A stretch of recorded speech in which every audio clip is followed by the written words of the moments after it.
आदरणीय किसान भाइयों, इन पंजाब शुगर मिल में आपका बहुत बहुत स्वागत, हार्दिक अभिनंदन, नमस्कार। आपका बहुत बहुत स्वागत। आइए हम गन्ने की पैदावार बढ़ाने की चर्चा करते हैं।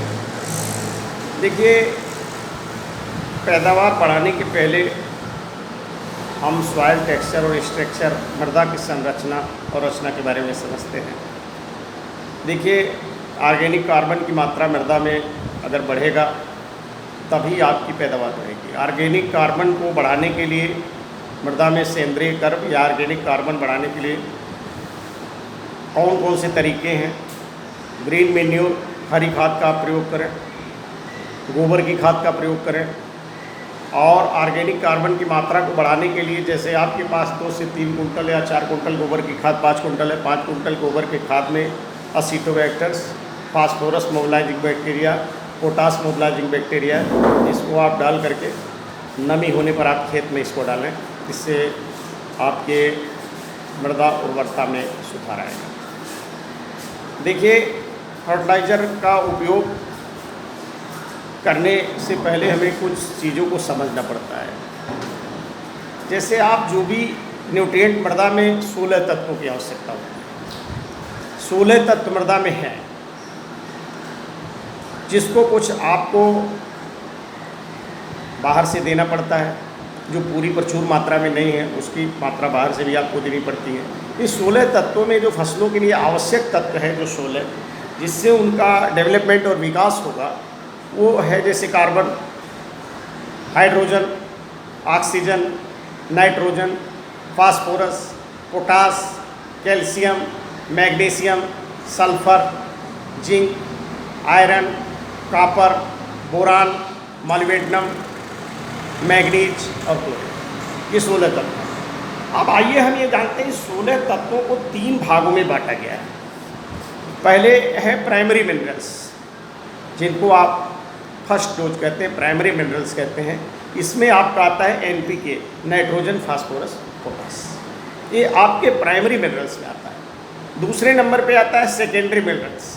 सेकेंडरी मिनरल्स में कैल्शियम, सल्फर और मैग्नीशियम, 3 चीज़ आता है। तीसरा है माइक्रो मिनरल्स, या जिन्हें आप माइक्रो न्यूट्रिएंट या ट्रेस एलिमेंट्स के नाम से जानते हैं। इसमें आपका कॉपर है, जिंक है, आयरन है, मैग्नीज है, मॉलिब्डेनम है और बोरान है। ये जो आपका है, तो आपको हमने बताया प्राइमरी मिनरल्स में nitrogen, phosphorus, potash. Secondary minerals में आपका कैल्शियम, सल्फर और मैग्नीज है। माइक्रो मिनरल्स में आपका कॉपर, जिंक, आयरन और मैग्नीज, मॉलिब्डेनम, बोरान, ये आता है उसमें जो है। अब आपका ये प्राइमरी मिनरल्स, सेकेंडरी मिनरल्स और माइक्रो न्यूट्रिएंट्स या माइक्रो मिनरल्स आता है। तो प्राइमरी मिनरल्स में आप नाइट्रोजन, फास्फोरस का उपयोग करते हैं, nitrogen, phosphorus, potash. Secondary minerals में कैल्शियम, सल्फर और मॉलिब्डेनम का प्रयोग आप करते हैं। माइक्रो न्यूट्रिएंट में माइक्रो न्यूट्रिएंट का पैक आता है, जैसे कॉम्बिकेट है और भी तमाम माइक्रो न्यूट्रिएंट के आते हैं, इनका प्रयोग आप करते हैं। तो गन्ने में प्राइमरी मिनरल्स, सेकेंडरी मिनरल्स और माइक्रो न्यूट्रिएंट्स, इन तीनों चीज़ों का प्रयोग होना चाहिए। इसके साथ साथ आप बायो फर्टिलाइज़र का प्रयोग करें। बायो फर्टिलाइज़र क्या करता है? बायो फर्टिलाइज़र जो आपके केमिकल्स, खादक को आप डालते हैं, इनको उपलब्ध फार्म में पौधों को प्रदान करता है। जैसे फास्फोरस मोबिलाइजिंग बैक्टीरिया है, जिसको आप PSB कल्चर कहते हैं। Potash mobilising bacteria KSB culture है। असिटोबैक्टर्स नाइट्रोजन मोबिलाइजिंग बैक्टीरिया है, नाइट्रोजन फिक्सेशन वाली बैक्टीरिया है। इसको देने से आपके मृदा की उर्वरता शक्ति बढ़ती है और रासायनिक खादों को उपलब्ध फार्म में, तो आप असिटोबैक्टर्स का भी प्रयोग करें, ट्राइकोडर्मा का भी प्रयोग करें। किसी भी ऑर्गेनिक खाद या बायो फर्टिलाइज़र की इफ़िशियंसी को बढ़ाने के लिए, या माइक्रो सूक्ष्म पोषक तत्वों की इफ़िशियंसी को बढ़ाने के लिए, उसको गोबर की खाद में आप मिला करके उसकी इफ़िशियंसी को बढ़ा सकते हैं और उसका प्रयोग आप कर सकते हैं।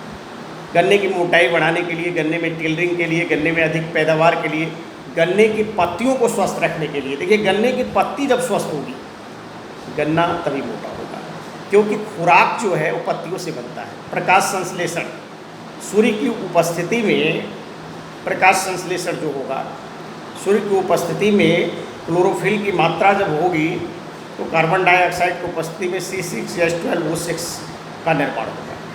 तो पौधा जब स्वस्थ होगा, पत्ती जब स्वस्थ होगा तभी तो भोजन बनाएगा। इसलिए पत्तियों को स्वस्थ रखने के लिए उसमें क्लोरोफिल की मात्रा होनी चाहिए, जिससे एक संतुलित खाद का प्रयोग होना चाहिए, ऑर्गेनिक मेन्यूर का भी प्रयोग होना चाहिए और सूक्ष्म पोषक तत्वों का प्रयोग होना चाहिए, माइक्रो न्यूट्रिएंट का भी प्रयोग होना चाहिए और जो बैक्टीरिया हैं जो आपके खाद की उपयोगिता को बढ़ाते हैं, इसे उपलब्ध फार्म में कन्वर्ट करते हैं, उसका भी प्रयोग होना चाहिए। और समय समय पे सिंचाई और हर्बिसाइड का प्रयोग, इंसेक्टिसाइड और पेस्टिसाइड का प्रयोग, ये सब तो होता ही रहना चाहिए। तो पैदावार बढ़ाने के लिए, ज़मीन की उर्वरा शक्ति को बढ़ाने के लिए ग्रीन मैन्योरिंग हरी खाद का भी प्रयोग करें और पत्तियों को खेत में सड़ाएं और उसमें आप असीटोबैक्टर्स का प्रयोग करें, पीएसपी कल्चर का प्रयोग करें, नाइट्रोजन फिक्सेशन बैक्टीरिया का प्रयोग करें। अच्छा हाँ, ये एक बात हम ये समझते हैं, जैसे ज़मीन की उर्वरा शक्ति बढ़ाने के लिए आप गन्ने के साथ साथ जो इंटरक्रॉप करते हैं उसमें भी दलहनी फसलों का अगर समावेश होता है, जैसे मूंग है, चना है, तो दलहनी फसलों के समावेश से दलहनी फसलों की जड़ों में ये राइजोबियम कल्चर पाया जाता है, जो अजिटोबैक्टर्स बैक्टीरिया पाया जाता है, जो वायुमंडल से नाइट्रोजन का फिक्सेशन करता है और उससे ज़मीन की उर्वरा शक्ति बढ़ती है।